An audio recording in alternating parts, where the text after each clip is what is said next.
Hadirin hadirat rahimakumullah. Sebetulnya saya di sini tidak siap karena kita itu sama-sama Bapak Ibu guru ya Bu Diana. Belum pantas dipanggil ustazah. Ustazah itu artinya guru, iya guru bagi anak-anak. Tapi kalau untuk menyampaikan kepada teman-teman itu saya belum pantas. Karena masih belajar bersama-sama. Nanti yang akan saya sampaikan ini apa yang saya dengarkan dari tausiah ataupun dari majelis-majelis yang sudah saya dengarkan. Jadi saya itu hanya menyampaikan saja. Apabila ada benarnya itu semata dari Allah Subhanahu wa Ta'ala. Apabila ada kekurangan, ini memang kelemahan dan kekurangan saya, karena saya masih tahap belajar dan belajar dan belum pantas sebetulnya Bu Diana. Kita sami-sami belajar sareng-sareng ngaten nggih Bapak Ibu. Nggih. Hadirin hadirat rahimakumullah, seperti yang telah kita ketahui bersama, Allah Subhanahu wa Ta'ala berfirman tentang puasa Ramadan dalam surat Al-Baqarah 183 yang berbunyi A'udzu billahi minasyaitonir rajim. Bismillahirrahmanirrahim. Ya ayyuhalladzina amanu kutiba alaikumus syiyamu kama kutiba alal ladzina min qablikum la'allakum tattaqun. Allah Subhanahu wa Ta'ala memerintahkan kita semua untuk berpuasa karena kita adalah orang-orang yang terpilih ya. Karena kita adalah orang-orang yang takwa. Apakah ada teman-teman kita atau saudara kita di luar yang tidak berpuasa?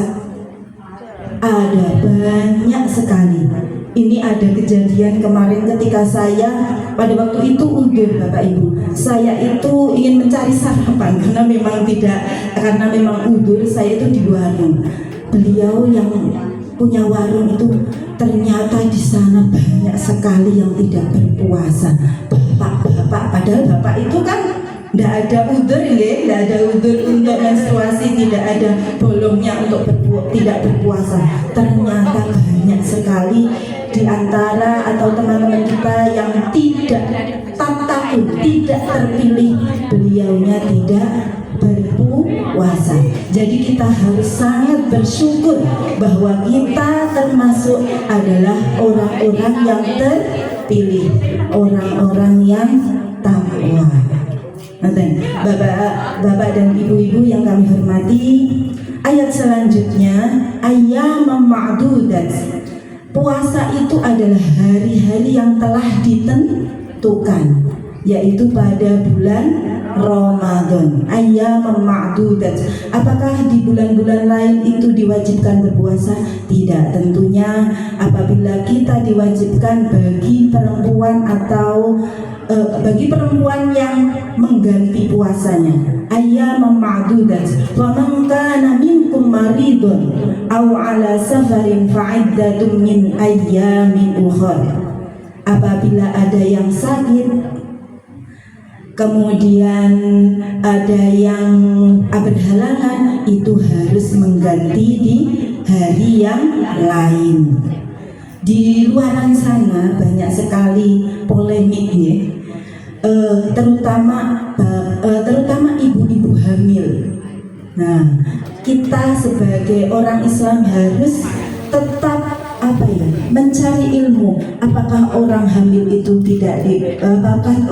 itu diperbolehkan tidak puasa? Apakah orang menyusui itu diperbolehkan tidak berpuasa? Itu ada ketentuan-ketentuan yang harus kita pelajari, baik oleh bapak-bapak maupun ibu-ibu kita sebagai orang tua. Tentunya kita sudah melewati masa tersebut, masa hamil kemudian masa menyusui. Nah, masih bisa kata Bu Diana, insya Allah bisa. Insya Allah bisa. Masih bisa meskipun usianya, tapi kalau Allah memberi rezeki insya Allah bisa. Selanjutnya Bapak Ibu yang kami hormati, pada bulan Ramadan telah kita lalui bersama. Saatnya kita sudah sampai di bulan yang fitri, yaitu bulan Idul Fitri. Bulan Idul Fitri ini kita sudah pada hari keberapa Bu? Tadi saya hitung itu kita sudah sampai di hari ke-12. Nah, di hari ke-12 bulan Syawal, yang mana Syawal itu merupakan artinya adalah peningkatan. Diharapkan pada bulan Syawal ini, apapun yang telah kita lakukan di bulan Ramadan kemarin, yang mana bulan Ramadan tidur kita itu menjadi ibadah, nafas kita itu menjadi tasbih. Meskipun nafas kita pada bulan Ramadan itu, mohon maaf, tidak sedang ya, tapi itu merupakan tasbih. Nah, pintu-pintu surga dibuka lebar, kemudian pintu neraka itu ditutup rapat-rapat, yaitu bulan Ramadan, bulan penuh keberkahan. Alhamdulillahirabbil alamin, sudah kita lalui bersama dengan ibadah-ibadah, mulai sholat tarawih, kemudian tadarus, kemudian kita datang ke majelis ilmu. Nah, di bulan Syawal ini saatnya kita adalah meningkatkan yang telah kita laksanakan di bulan Ramadan kemarin. Dan di bulan Ramadan kemarin saya yakin panjenengan semua sudah melaksanakan itu. Saatnya di bulan Syawal ini kita meningkatkan, dan keberhasilan puasa kita kemarin itu tidak bisa tidak bisa kita lihat serta-merta bagaimana keberhasilan kita melaksanakan ibadah puasa, karena keberhasilan itu bersifat abstrak. Namun ada 4 tolak ukur yang dapat kita lihat sebagaimana keberhasilan kita telah menjalankan puasa Ramadan. Nah, ini Bu Diana, saya bawa repean karena saya itu tidak pinter ya istilahnya, karena harus bawa repean. Ini hasil mendengarkan dari khotbah kemarin Bapak Ibu, khotbah Idul Fitri kemarin. Ada 4 tolak ukur keberhasilan kita dalam ibadah Ramadan. Yang pertama adalah iman yang tebal. Setelah kita kemarin berpuasa dengan berlomba-lomba fastabiqul khairat, saatnya kita setelah Ramadan di bulan Syawal ini jangan sampai lengah sedikit pun. Kita tetap melanggengkan jamaah kita sholat sunnah kita, sholat rawatib kita, sedekah kita, kemudian thalabul ilmi kita harus tetap kita langgengkan, harus tetap kita istiqomahkan dengan menjalankan segala perintah Allah dan menjauhi larangannya. Yang pertama tadi adalah iman yang tebal. Yang kedua, akhlak yang mulia. Nah, pada bulan Ramadan telah mendidik kita untuk menjadi manusia yang berakhlak, telah mengkikis kita dari perbuatan yang tercela. Akhlak kepada siapa? Akhlak kepada Allah dan akhlak kepada manusia. Akhlak kepada Allah tadi sudah kita laksanakan dengan ubudiyahnya. Kemudian akhlak kepada manusia, kita harus bersosialisasi, bersinergi dengan teman kita dengan baik. Man salimal muslimuna min lisanihi wa yadihi. Kita akan merasa aman di antara teman-teman kita dari ucapannya maupun tangannya. Nah, apabila kita tidak merasa aman di antara teman-teman kita, berarti puasa kita tidak berhasil. Jadi pelajaran yang kita dapatkan di bulan Ramadan itu tidak berhasil. Na'udzubillah summa na'udzubillah. Yang ketiga, tolak ukur keberhasilan kita di bulan Ramadan yaitu semangat thalabul ilmi. Seperti telah kita ketahui bersama, pada bulan Ramadan saya yakin panjenengan semua itu berlomba-lomba dalam kebaikan. Panjenengan menghadiri majelis ilmu, kemudian mendengarkan kultum, tadarus. Nah, ini harus kita langgengkan sampai sekarang. Karena kita mempunyai kewajiban mencari ilmu dari sejak kita lahir sampai meninggal dunia. Utlubul ilma minal mahdi ilal lahdi. Nah, meskipun kita sudah berusia agak agak manula sudah 40 tahun ke atas kalau yang muda-muda, oh agak mateng kata Budia agak senior tapi kita harus tetap tolabul ilmi Bapak Ibu, baik itu tolabul ilmi dengan ilmu yang umum kita untuk peningkatan diri kita sebagai guru, maupun tolabul ilmi sebagai ilmu agama sebagai bekal kita menuju akhirat. Saya yakin panjenengan di rumah itu mempunyai majelis-majelis ilmu, kemudian menghadiri pengajian yang mana sebagai bekal kita untuk di akhir kita. Kemudian tolak ukur yang terakhir yaitu mengasah solidaritas sosial. Nah, pada bulan Ramadan kemarin tentunya Bapak Ibu sudah berlomba-lomba untuk bersedekah. Wonten nggih? Ada yang bagi takjil. Kita sudah bagi takjil, Bu. Iya, kemarin kita bagi takjil.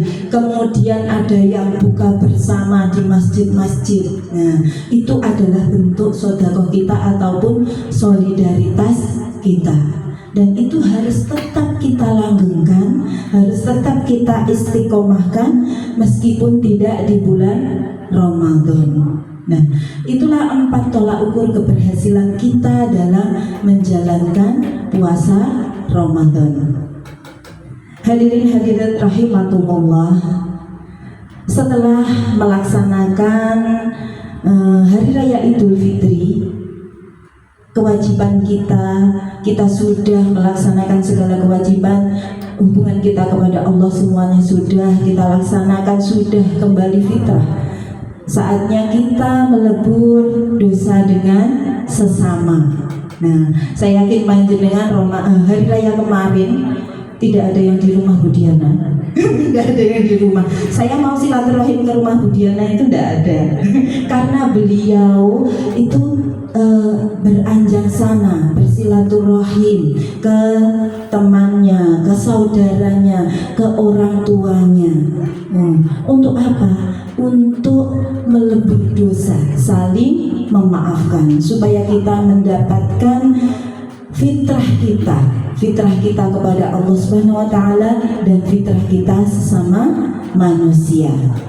Dan tentunya ketika silaturahim ada salah satu doa yang selalu diselipkan.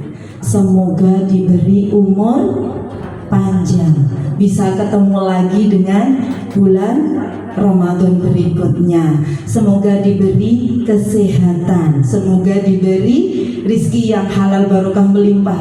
Pokoknya doa-doa yang positif. Nah, di antara salah satu doa tadi adalah umur yang panjang. Nah, umur itu sebetulnya sudah ditetapkan oleh Allah Subhanahu wa taala di Lauhul Mahfuz sebelum kita lahir. Nah, umpamakan umur itu, saya tadi bawa minum lebih tidak dekat. Umur itu umpamakan sebuah botol, sebuah botol. Karena kita sudah ditentukan umur kita besok itu, ini sudah medium, ini kan sudah 60 mili. Ada yang pendek lagi, Bu.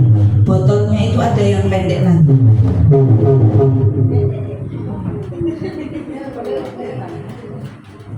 Oke. Oh, saya terlalu bersemangat mikir cerdas. Umpamakan botol ini adalah umur, wadah kita. Nah, kita itu ada di dalamnya. Umur itu ada yang botolnya kecil, ada yang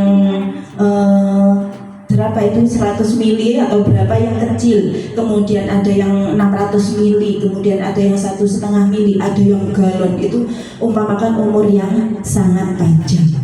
Nah, tapi umur kita itu juga bisa dilihat kualitasnya dari isinya. Kalau isinya air putih harganya mahal apa murah Bapak Ibu? Murah nggih? Ini harganya sekitar 3.000. Tapi kalau seandainya diisi madu, harganya jadi berapa? Bisa ratusan ribu. Nah, Kalau diisi lagi dengan minyak kasturi, harganya sampai berapa? Bahkan sampai jutaan. Nah, umur kita yang sudah ditetapkan oleh Allah Subhanahu wa taala, bagaimana kita, tergantung bagaimana kita mengisi umur-umur kita ini.